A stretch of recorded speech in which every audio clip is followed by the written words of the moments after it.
Episode 4 एक झलक।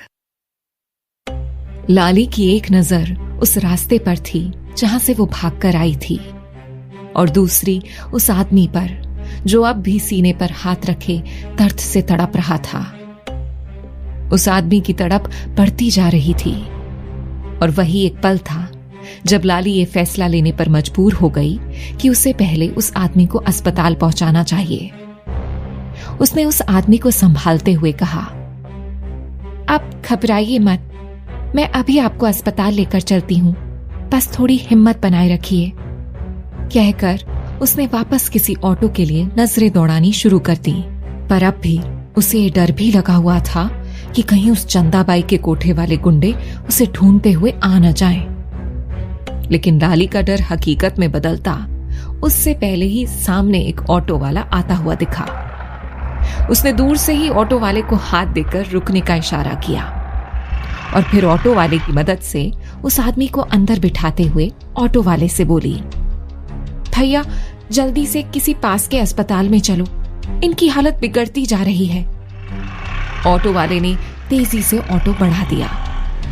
लाली ने एक नजर उस आदमी पर डाली तो देखा वो आदमी लंबी लंबी सांसें ले रहा था। कुछ देर फिर उसने अपने जेब से एक कार्ड निकालकर लाली की तरफ बढ़ते हुए कहा, इसमें मेरे घर का टेलीफोन नंबर लिखा है, हॉस्पिटल पहुंचते ही मेरे घर पर फोन कर देना। जी ठीक है, लाली ने धीमे से कहकर वो कार्ड ले लिया। अच्छा हुआ जो बापू ने मुझे 8 तक ही सही पढ़ाई तो करने दी, वरना आज मैं इनके घर पर फोन कैसे करती। लाली यही सब सोच रही थी। इतने में वो लोग अस्पताल पहुंच गए। डॉक्टर उन्हें आईसीयू में ले जा ही रही थी, तभी उस आदमी ने लाली को आवाज देकर कहा, तुमसे एक विनती थी। उनके कहते ही लाली ने हाँ में सिर हिला दिया। मैं तुम्हें बेहोश पड़ा हुआ किस इलाके में मिला, तुम ये किसी को मत बताना। लाली ने ये सुनकर उन्हें एक नजर देखा तो उसे याद आया, ये तो मुझे उन्हीं बदनाम गलियों में मिले जहां वो आदमी मुझे बेचना चाहता था। ये ख्याल आते ही उसने उन्हें तसल्ली देते हुए कहा, आप चिंता मत करिए, मैं ये बात किसी को नहीं बताऊंगी। डॉक्टर्स उन्हें लेकर आईसीयू में चले गए थे। लाली ने हाथ में पकड़े उस कार्ड को देखा। वहां टेलीफोन नंबर के नीचे एक नाम लिखा था, ए पाहुजा। वो नाम पढ़ते हुए उसने मन ही मन सोचा, नसीब भी क्या चीज है, गांव से इतनी दूर मैं यहां नरेन को ढूंढने आई थी, फिर जाने कहां से मुझे वो बदमाश मिल गया जो मुझे किसी कोठे वाली के यहां बेचना चाहता था। उसके गुंडों से बचते बचते अब मैं यहां किसी और की जान बचा रही हूं। हॉस्पिटल के रिसेप्शन की तरफ बढ़ते हुए वो सोचे जा रही थी, मुझे ये काम पूरा करके जल्द से जल्द यहां से निकल जाना चाहिए। जैसे ही उस आदमी के घर वाले यहां पहुंचेंगे मैं यहां से निकल जाऊंगी। किसी नई मुसीबत में पड़ने से अच्छा है अब मुझे एक एक कदम सोच समझकर उठाना होगा। लाली ने उस नंबर पर कॉल करके पाहुजा साहब के अस्पताल में होने की खबर दे दी। फिर वापस आकर आईसीयू के बाहर ही बैठकर इंतजार करने लगी। इधर गांव में नंदराय एक बार फिर से भोला ठाकुर के घर आया हुआ था। भोला ठाकुर उसे आते देखकर बोला, अरे नंदराय, मैं भी तुम्हें ही याद कर रहा था। ये सुनकर नंदराय ने कुछ हड़बड़ाते हुए पूछा, क्यों, कोई खबर मिली क्या चोरी की? तब भोला ने उसे बताया, यहां स्टेशन से पता चला कि उसने बंबई जाने वाली ट्रेन पकड़ी थी। फिर क्या था, मैंने अपने आदमियों को तुरंत अगली ट्रेन से बंबई रवाना कर दिया। फिर उन लोगों ने वहां स्टेशन पर दुकानदारों से पूछताछ की तो एक ने बताया कि वो 2 दिन पहले ही वहां आई थी और किसी लड़कों के हॉस्टल का पता पूछ रही थी। मैना कहता था कि छोरी जरूर किसी के साथ भागी है। बंबई का नाम सुनते ही नंदराय के चेहरे का रंग उड़ गया। उसने नजरें चुराते हुए पूछा, फिर?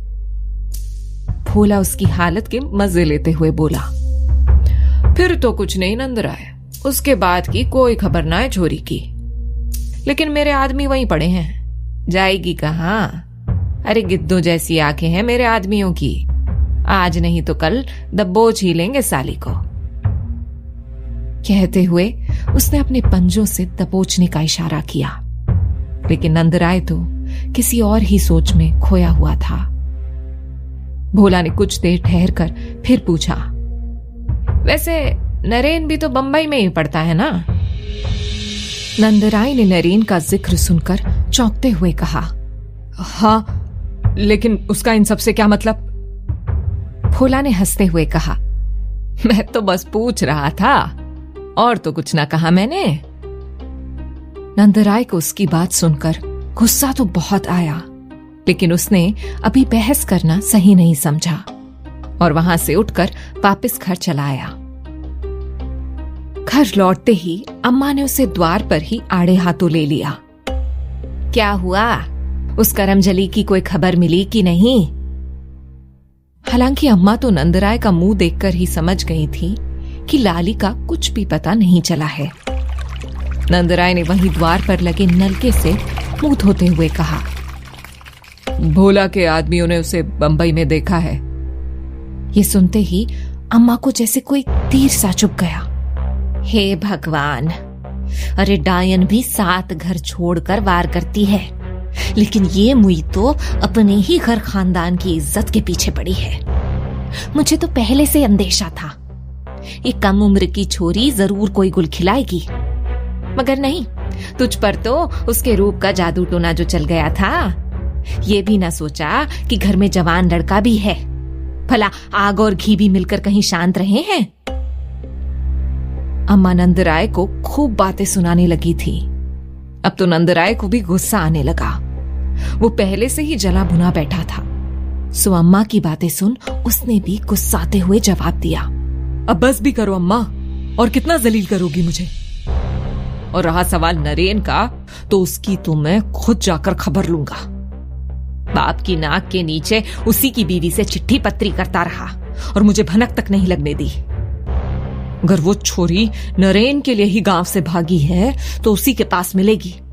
मैं वहां जाकर उसकी बोटी बोटी काट दूंगा। ये कहते हुए नंदराय की आंखें जैसे अंगारे का गोला बनी हुई थीं। उधर अस्पताल में थोड़ी देर बाद उस आदमी की तबीयत कुछ संभल सी गई। इलाज कर रहे डॉक्टर ने बाहर बैठी लाली से आकर कहा, पेशेंट को माइनर सा हार्ट अटैक था, घबराने की कोई बात नहीं है, लेकिन आगे से उनकी सेहत का खास ध्यान रखिएगा। हम उन्हें कुछ घंटे ऑब्जर्वेशन में रखेंगे, उसके बाद आप उन्हें घर ले जा सकती हैं।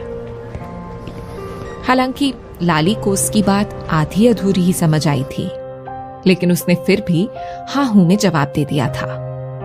डॉक्टर के वहां से जाने के बाद लाली हाथ में थामे हुए उस प्लास्टिक बैग को उलट पलट कर देखने लगी जिसमें उस आदमी का सामान था। एडमिट करने के बाद एक नर्स ने उसे ये लाकर दिया था। उस प्लास्टिक में एक महंगा चमड़े का जेंट्स पर्स था और एक रुमाल भी। लाली ने उस पर्स को देखते हुए सोचा, ये तो काफी महंगा लगता है ये कोई बहुत रईस आदमी है। अभी वो सोच ही रही थी कि तभी एक नर्स ने उससे आकर कहा, पेशेंट के साथ आप ही हैं, वो आपको बुला रहे हैं। लाली ने हां में सिर हिलाते हुए अंदर कमरे की तरफ अपने कदम बढ़ा दिए। उस आदमी के बेड के पास पहुंचते ही लाली ने धीरे से पूछा, अब आपकी तबीयत कैसी है साहब? मैं अब ठीक हूं। मुझे यहां अस्पताल लाने के लिए तुम्हारा बहुत बहुत शुक्रिया। शुक्रिया की क्या बात है, आपको उस हाल में कोई भी देखता तो आपकी मदद जरूर करता। मेरा नाम अजीत पाहूजा है, तुम मुझे पाहूजा सर कह सकती हो। अजीत पाहूजा नाम के उस आदमी ने जब उसे यूं साहब कहते सुना तो फौरन ही समझ गए कि ये लड़की मुंबई की नहीं बल्कि जरूर किसी गांव की है। जबकि इधर लाली को भी फौरन समझ आ गया था कि यहाँ गांव की बोली तुरंत पहचान ली जाती है, इसलिए उसने नजर झुकाए हुए कहा, जी सर। गुड। वैसे तुम्हें बता दूं कि यहाँ बंबई में हर कोई हर किसी की मदद नहीं करता, खासकर अनजान लोगों की, और बिना मतलब के तो बिल्कुल नहीं। वैसे क्या नाम है तुम्हारा? लाली ने गहरी सांस ली और बताया, जी मेरा नाम लाली है। बंबई की तो नहीं लगती तुम, फिर यहाँ कैसे? ये सवाल सुनते ही लाली चौंक सी गई। इतनी देर से इस आदमी के चक्कर में वो तो जैसे अपनी परेशानी फिर से भूल बैठी थी। लाली को इस तरह खामोश देखकर पाहूजा साहब ने कहा, नहीं बताना चाहती तो कोई बात नहीं। तुमने हाथ में जो ये बैग पकड़ रखा है, देना जरा। लाली ने जल्दी से वो प्लास्टिक बैग पाहूजा साहब की तरफ बढ़ा दिया। उन्होंने उसमें से अपना पर्स निकाला और लाली की तरफ कुछ नोट बढ़ाते हुए बोले, तुम ये रख लो। उतने पैसे देखकर लाली ने 2 कदम पीछे हटते हुए कहा, मैंने अस्पताल का खर्च और फोन करने के पैसे इसी से लिए थे। कोई बात नहीं, ये पैसे मैं तुम्हें दे रहा हूं। लाली ने एक बार फिर से इनकार करते हुए कहा, नहीं मुझे नहीं चाहिए, मैं बाहर ही हूं जब तक आपके घर से कोई नहीं आ जाता। कहकर वो बाहर निकल गई।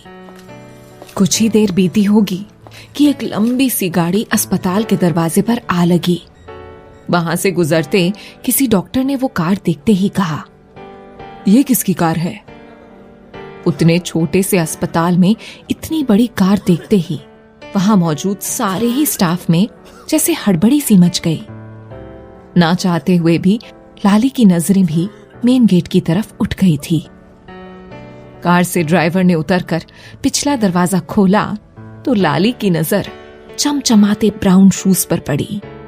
पिछली सीट से उतरने वाले शख्स के जूतों से ही उसकी हैसियत का अंदाजा लगाया जा सकता था। फिर उसकी नजरों ने ऊपर उठना शुरू किया तो जैसे छपकना ही भूल गई। कॉफी ब्राउन कलर के सूट पहने, वी शेप्ड बॉडी, चौड़े कंधों वाला वो शख्स बिल्कुल किसी राजकुमार जैसा दिख रहा था।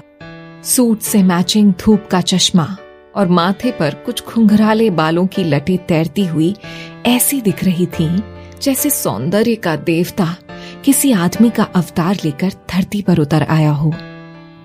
वो नपे तुले कदमों से चलकर अंदर आया ही था कि वहां मौजूद डॉक्टर्स उसके साथ साथ चलते हुए बोले, yes sir, how may I assist you? Mister Pahuja यहीं एडमिट है? यस सर, वो यहीं है। कहते हुए वो लोग आईसीयू की तरफ बढ़ने लगे। लाली वहीं बैठे हुए ये सब नजारा देख रही थी। पाहूजा साहब के कमरे में घुसने से पहले उस शख्स ने एक बार पलटकर उचटती सी नजर से लाली को देखा और ठहरते हुए अपने साथ चल रहे डॉक्टर से कहा, एक्सक्यूज मी प्लीज। इतना सुनते ही डॉक्टर्स उसे छोड़कर वापस चले गए। फिर वो लाली की तरफ बिना देखे एकदम रौब से बोला, फोन तुम्ही ने किया था? लाली ने उठकर धीरे से सिर हिलाया, जी। किसी ढंग के हॉस्पिटल में ले जाना था ना, ये कैसी जगह लेकर आ गई तुम उन्हें? इतना सुनते ही लाली को कुछ गुस्सा सा आ गया, लेकिन उसका रुआब देखकर लाली ने उसी लहजे में जवाब दिया, मुझे यहाँ के बारे में ज्यादा पता नहीं है। मैंने सर की बिगड़ती हुई हालत देखी तो ऑटो वाले को किसी पास के अस्पताल ही ले चलने के लिए कहा। एक बार डैड से पूछ लेती। कहकर वो अंदर चला गया, जबकि लाली उसका रवैया देखकर हैरान थी। कितना अजीब है ये। मैंने इसके पापू की जान बचाई, ना कोई धन्यवाद, ना कोई अच्छे बोल, उल्टा मुझे ही 4 बातें सुनाकर चला गया। उसने दिल ही दिल में कहा। इधर अंदर जाते ही उस शख्स का रवैया एकदम से बदल गया। अपने सनग्लास उतारकर वो लगभग भागते हुए उनके बेड तक पहुंचा। डैड, ये सब कैसे हो गया? कितनी बार आपको कहा है कि बगैर ड्राइवर के कहीं मत जाया कीजिए, पर आप हैं कि मानते ही नहीं। पाहूजा साहब ने उसकी बेचैनी देखते हुए उसके सिर पर हाथ फेरा और बोले, मैं अब बिल्कुल ठीक हूं सुजॉय। कभी कभी दिल चाहता है कि अपनी असली पहचान से परे कुछ पल किसी आम इंसान की तरह सुकून की जिंदगी गुजारूं। बस इसीलिए ऐसे ही निकल गया था और तबीयत बिगड़ गई। लेकिन भला हो उस लड़की का जो मुझे यहां लेकर आई। डैड, आप कब अपनी लाइफ को लेकर सीरियस होंगे? कहकर वो देर तक पाहूजा साहब का हाथ थामे वहीं बैठा रहा। कुछ देर बाद डॉक्टर ने अंदर आते हुए कहा, मिस्टर पाहूजा, आपकी बाकी सारी रिपोर्ट्स आ गई हैं। कोई कॉम्प्लिकेशंस नहीं है, इसलिए हम डिस्चार्ज की फॉर्मेलिटीज पूरी कर रहे हैं। आप घर जा सकते हैं। ये सुनते ही सुजॉय और पाहूजा साहब दोनों का चेहरा इत्मीनान से भर गया। तभी पाहूजा साहब ने कहा, डॉक्टर, वो लड़की जो मुझे यहां लेकर आई थी, उसे आप जरा अंदर भेजेंगे? डॉक्टर ने उनकी ड्रिप निकालते हुए जवाब दिया, वो लड़की तो कुछ देर पहले ही निकल गई सर। डॉक्टर की बात सुनकर पाहूजा साहब और सुजॉय दोनों ही चौंक से गए। थोड़ी ही देर पहले लाली वहां आईसीयू के बाहर बैठी बैठी बोर होने लगी थी। उसे भूख भी बड़े जोरों की लगी थी। यहां आसपास कुछ खाने का देखती हूं, सोचते हुए वो वहां से उठकर बाहर निकल आई। उसने मन ही मन में अंदाजा लगाया कि अब उसके पास कितने पैसे बचे हुए होंगे और वो उन पैसों से यहां और कितने दिन गुजार सकती है। आसपास खाने की कोई सस्ती जगह ढूंढती हुई लाली की नजर एक ठेले पर पड़ी जहां वड़ा पाव मिल रहा था। इससे सस्ता यहां कुछ नहीं मिलने वाला लाली, उसने खुद को समझाया और ठेले की तरफ बढ़ गई। पत्तल वाली प्लेट में उसने 2 वड़ा पाव लिए और वहीं लगी बेंच पर बैठकर खाने लगी। कल के भूखे पेट में जब अन्न पहुंचा तो उसे ऐसा महसूस हो रहा था जैसे वो न जाने कब से भूखी है। यहां तक कि उसकी आंखों से आंसू तक बह निकले। नंदराय के घर चाहे उसे जो कुछ भी सहना पड़ा था, लेकिन कम से कम उसे खाने पीने की मार कभी नहीं पड़ी थी। इस वक्त उसे अपने माँ बापू की भी बेहद याद आ रही थी। वो लोग गरीब ही थे, मगर उसके बापू ने कभी ऐसी नौबत नहीं आने दी थी। सूखी रोटी ही सही, मगर हमेशा भर पेट खाना खाया था उसने। अभी वो आंखों से बहते आंसुओं को पोंछते हुए वड़ा पाव के कौर खा ही रही थी कि धुंधली आंखों को जैसे कोई वहम सा हुआ। उसने जल्दी से अपने पल्लू से अपनी आंखें जोर जोर से रगड़ी और चिल्ला पड़ी, नरेन! वड़ा पाव वाला पत्तल हाथ से छूटकर कब नीचे जा गिरा उसे पता भी नहीं चला और वो दौड़ती हुई उस ओर भागने लगी जिधर उसे नरेन की झलक दिखी थी। वो नरेन नरेन चिल्लाती हुई बस दौड़ी जा रही थी, लेकिन गाड़ियों के शोर में उसकी आवाज तब सी गई थी। लाली के दौड़ने की रफ्तार इतनी तेज थी कि अब उसके और नरेन के बीच बस एक सड़क का फासला बचा था। उसने एक बार फिर पूरी ताकत से आवाज लगाई, नरेन! और सड़क पार करने की कोशिश की, लेकिन तभी एक लंबी सी बस बीच में आ गई। लाली इधर उधर देखती बस के जाने का इंतजार करने लगी थी ताकि उसके हटते ही दौड़कर सड़क पार करे और अपने नरेन से जा मिले। लेकिन जब बस वहां से चली गई तो उसने देखा वहां कोई नहीं था। लाली फिर भी दौड़ती हुई सड़क की दूसरी तरफ पहुंची, मगर उसे नरेन कहीं नहीं दिख रहा था। अचानक उसकी नजर बस के दरवाजे पर पड़ी तो उसने देखा बस के दरवाजे पर लटका हुआ नरेन तेजी से जाती हुई बस के साथ ओझल हो गया। लाली बेदम सी होकर वहीं सड़क के किनारे घुटनों के बल बैठ गई। बरबस उसकी आंखों से आंसू की धारा बहे जा रही थी।